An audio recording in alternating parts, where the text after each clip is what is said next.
Paul Heyman just made his first big public appearance in a while, and it came with some pretty big remarks, so we'll see what's new there. We'll also check out what's going on with Dominik, the Bloodline, and more. Starting things off with Dominik Mysterio and the pretty big reveal he just made during a recent interview with Logan Paul. Dominik revealed that he really went off script during a big moment at WrestleMania 39, including his sister Aalyah Mysterio. Dominik says he was very politely instructed to throw a cup of water at Aalyah's chest during a specific moment of the match. But Dominik said that once he got the cup of water in his hand, he felt like he barely had any water in it at all. And he figured that if he threw this little bit of water at her chest, that the moment would fall a little flat and be anticlimactic. So Dominik improvised right on the spot, decided to go against the prior instructions, and threw the cup of water directly at Aalyah's face. So it was a spur of the moment change by Dominik because he felt like the little bit of water at the chest wouldn't have sparked any reaction at all. So he went for the face and got the fan reaction he was looking for. But Dominik also said that to his surprise, there actually was a decent amount of water in the cup after all. So maybe it still would have generated a good reaction if it was aimed at the chest, but the change was already done. Dominik also confirmed that he was approached backstage about going off script with that moment, and he explained his case. So that was a great little WrestleMania 39 detail that no one knew about prior to this reveal from Dominik Mysterio himself. As far as what's going on with Dominik right now in current day, there's a lot surrounding him. He's paired up with Liv Morgan, he's going up against Rhea Ripley and Damian Priest, and we even recently discussed how it really wouldn't be that out of the realm of possibility if the Wyatts eventually came for him as well. Maybe Dominik even tries going after a title again, so that him and Liv Morgan could be a couple that's covered in championship gold. Is Dominik likely to defeat either Gunther or Braun Breaker for their respective titles right now on Raw? Most likely not, but it'll still be a fun journey to see if he at least attempts it, with the goal and vision being to be matching champions with Liv Morgan. So lots of things for Dominik Mysterio to get himself into here in the near future. Roman Reigns' return story so far has already been a lot of fun to witness, but the big question everyone keeps asking is, where are the rest of the original Bloodline members? Some fans were disappointed that Paul Heyman didn't return at SummerSlam with Roman Reigns. Other fans were disappointed that Jimmy Uso didn't save Roman from Jacob.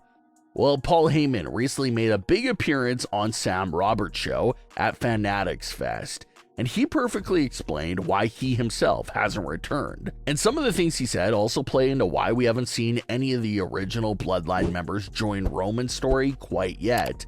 Paul Heyman had this to say on why he hasn't returned to WWE television yet with Roman. Quote, "What I don't want to do is be on television for the sake of being on television. Everything we do has to be relevant. That's the whole theory behind the island of relevancy. If I were to come back at SummerSlam with Roman Reigns, it wouldn't have meant anything. There was nothing for me to contribute to that moment. If I had come back last week on television with Roman Reigns, there's nothing for me to do. I could have introduced him, okay, but that's a moment, and it's not a moment that extends. It goes back to saying winning and losing matters by orders of the tribal chief when I come back on television. If I come back on television when I do, that moment is going to set up a year's worth of storyline. I will come back when it is relevant for me to come back, when I'm needed to come back, when I could add to Roman Reigns, and not just ride his coattails and hang off his glory. I love Jimmy Hart, I really do. I have so much respect for Jimmy Hart, but I don't want to be Jimmy Hart carrying the boss for Hulk Hogan.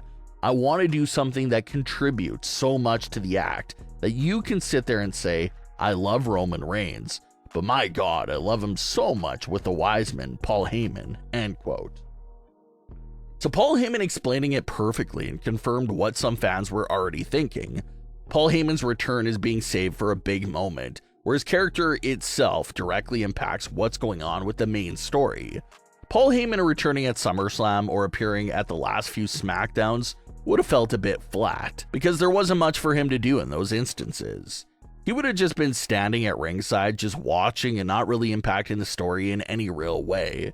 He would have just been riding the coattails of Roman's return and basically looking just like a prop and a cheerleader alongside Roman.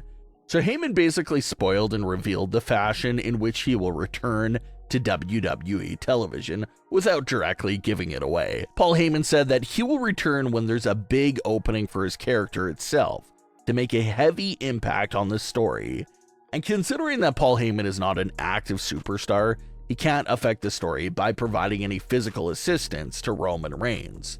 But Heyman's specialty is his negotiating skills and pulling strings backstage with management characters to make things happen for Roman, along with just being the wise man in general and providing great advice.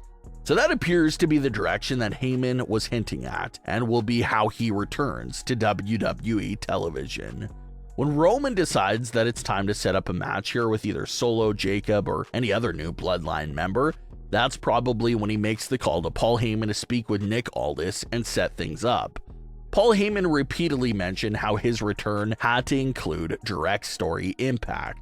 So obviously Paul Heyman can't get direct revenge on Solo Sikoa by putting his own hands on Solo, but a decent revenge for Heyman's character there would be to come out and announce to Solo Sikoa that he spoke to Nick Aldis to set up Solo Sikoa versus Roman Reigns, with all Bloodline members banned from the arena, or something like that.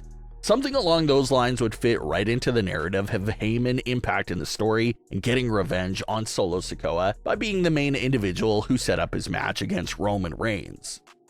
So once Paul Heyman makes an announcement like that to impact the story in a big way for his return, then he could start appearing every week alongside Roman Reigns again.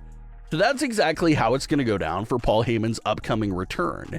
He's going to come back with some sort of announcement or big reveal that will really flip the script on Solo Sikoa, and the possibilities are endless there. Maybe it's to announce a Roman versus Solo match like we just mentioned before. Maybe it's to reveal that he's been quietly recruiting Jimmy Uso this entire time, and Heyman returns with Jimmy. Or maybe it's something else, like Heyman pulling the strings to get a trade going to bring Jay and Sami back to SmackDown. When Heyman talks about directly impacting the story, those are all the ways that his character could do exactly that. Either coming up with a match idea to Nick Aldis, bringing back Jimmy, or working some trades out and pulling some more strings. So Paul Heyman is coming back with a massive impact and twist, no doubt about it. And it was basically just confirmed by the man himself. So be on the lookout for that major return. But what are your thoughts on today's stories? Leave your comments below. Don't forget to subscribe with all notifications on, and leave a like if you enjoyed. Thanks for watching, guys.